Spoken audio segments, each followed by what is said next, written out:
Right, Expect, yes, Fnatic is now on a 4-0 winning streak.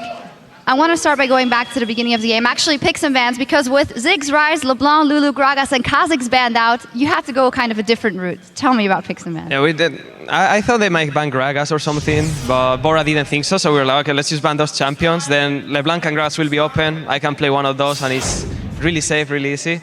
But then they banned Gragas. We end up banning a lot of mid lanes. They banned some as well, and I was like, I could play Nidalee, but if he plays something weird, because I know he's gonna play something weird, either Heimer or Talon or Seraph like he did or something, and like it can be really bad. With Zed, I have a safe lane versus everyone, and in mid late game I can just go for any of the squeezes and do good. Well, how is it in laning against Seraph? Because it's obviously a champion we haven't seen in the LCS before. So laning against him, what do you have to be careful about? I was just trying to remember what was his passive all the time, because he was like signing when he auto-attack. It's like he give him mana back or something like that. Yeah, it doesn't do too much against you. No, it doesn't do much. I thought it was like extra damage or something. But it was pretty easy, kind of. Like, he doesn't put enough pressure.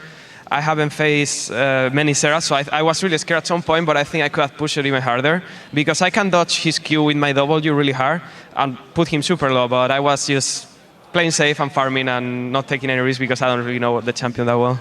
You say you play safe, but then we saw you were going back for the Brutalizer first item, so you were going quite aggressive. Did you guys know from early on in the game that it was going your way? We felt like it until the Drake throw. There it felt a bit weird, but I still felt like we would win fights, because our setup felt superior, kinda. It felt really strong. I know at some point I don't really have to one-shot the squeezes. I can one-shot Evelyn or Renekton or anyone. So even if he had Thonias and Lucian QSS, I was not too scared. And we as a team were playing still really good even after that mistake. So now you guys have won 4 games in a row. You're actually tied for first place. No matter what happens in the Gambit SK game, you're still tied for first place. Why is Fnatic all of a sudden winning? I have no idea. I really don't know. Like I guess we go by, like, we win a lot of games, then we lose a lot of games, then we win a lot of games, and there's nothing that feels different for you in the game. So you guys just doing the same things now. This just works. Or? Yeah, it feels like we do the same, but it works. Like at some point when we were losing, we were knowing why we were losing. We were like, okay, we're doing this bad. We have to do it right. We have to focus on this, because we always fail. And then we were trying to do it, and we will fail at it, or we will do that right but fail at something else. And it just didn't work. And now it seems like everything works. Maybe everyone got their motivation back, their mood back, or their vision of the game. I don't know, like everyone is doing the right movements, kinda. Something that did came back, something you guys did a lot in Season 3, is running that teleport and you split pushing as well. Is that an active choice, or is that also just do what I feel like? Do whatever. No, we think TP is really strong now. More with you can use it to go to lane and farm, and you only have 3 minutes cooldown. It's super strong. So we like it a lot, more on top, because Ignite can give you a kill, but if you don't really get a kill, at some point TP is way more useful than Ignite. So we are trying it some games, yes, some games not. We are still not sure if it's super good, but we like it. And I'd actually like to hear your opinion about Zed, because we saw it last game, now you played it as well. Sorry, we saw it in the first game of the day, now you've been playing it. Why are we all of a sudden seeing Zed more now? What is it he brings? The thing is, Zed is a really strong champion.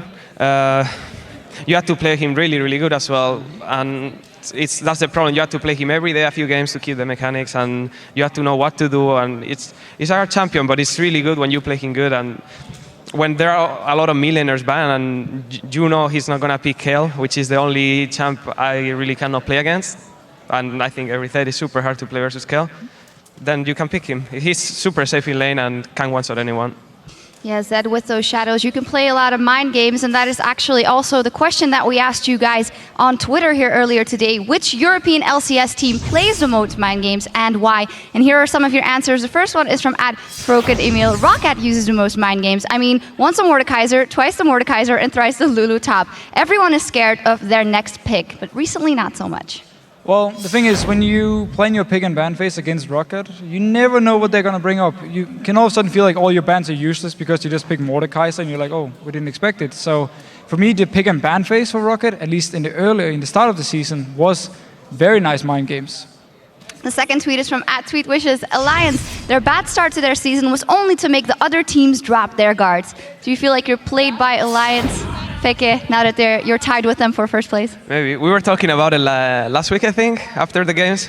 Wicked and I were like, yeah, we were just giving them hope and like kind of joking, of course. And now we are gonna both go to the top. We'll meet there. The last He was one. just joking. Oh, just joking. Last one is from @WildJacovo. I think it might be Fnatic. The constant rotations, variable picks, and the classic Fnatic bushes keep them unpredictable. Well, I think he should take it, of course, it's your team. So why are you guys playing mind games, or why are you so good at it? I really have no idea. Like the mind games, we always play them, and they always seem to work out. When we're ahead, it's really easy. But when it comes to in the league, some games we play good, some games we play bad. We don't really know why is that. Like some games we know, okay, we play bad because we pick bad champions or bad team setup. But some games we lose them, and we are like, we just lose it. We don't know how it is. Some very deep insight right Yeah. there. Thank you very much. And you guys, thanks at home for all those great answers. And remember, you can keep chatting about all of today's games by using that hashtag LCS. Now, while the Rift is ready for our next match, we're going to take a short break. When we return, the Copenhagen Wolves and Roccat will clash. We'll be right back.